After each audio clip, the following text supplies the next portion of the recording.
Well, there've been fires like this certainly since Triangle Shirtwaist, but I would say certainly none that had the magnitude. This was just a series of the wrong conditions at the wrong time, that happened in March of 1911. But since then, there are two ways we have to look at this fire. The first is it's a fire in an industrial or factory type setting, resulting in all these fatalities. The second way we have to look at the fire is this is really a fire that was almost the first challenging fire in a high-rise building. Remember, high-rise buildings were not that plentiful at the turn of the 1900s, and certainly in 1911 there certainly weren't that many even in New York City. So this fire presented challenges on those two fronts in particular.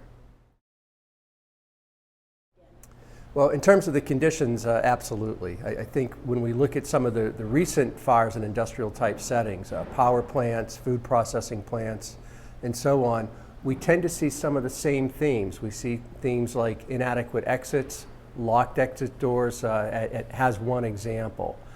In terms of the other circumstances, we're much better now. The codes and standards have the right regulations in place to prevent this from happening.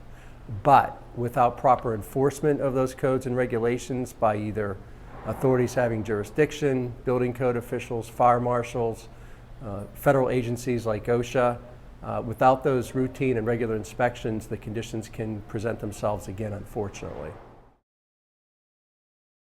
Again, when we look at the code requirements and regulations, the pieces are there. So a couple of things come to mind. First off, I would emphasize again the enforcement of the regulations.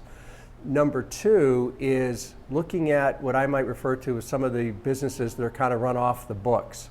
We still have some anecdotal information that these types of industries still run in an underground manner in the United States. So, I need to have enough government agencies looking for these buildings, looking for these operations, whether it's inspectional services or it might be OSHA, trying to ferret out the businesses that are being run illegally. Number two, staying in the U.S. for a minute, the number of undocumented aliens working in some of these facilities. They might see a dangerous condition, but they have absolutely no recourse. If they go to the authorities, they're putting themselves out to be sent back to their home country. So in the U.S., we have a lot of things working for us to hopefully prevent this, but reality is some of these kind of off-the-book operations still exist. If we go outside the U.S., where we see a lot of this work has been now sent to offshore countries, there's a moral question of what's the obligation of these U.S. companies, these U.S. manufacturers, to treat the workers in those factories just the same as if they were U.S. citizens. What's the obligation to try to enforce the same level of rules and regulations at a factory in Thailand or Bangladesh or somewhere in India? So those are kind of the moral questions that the U.S. companies have to ask.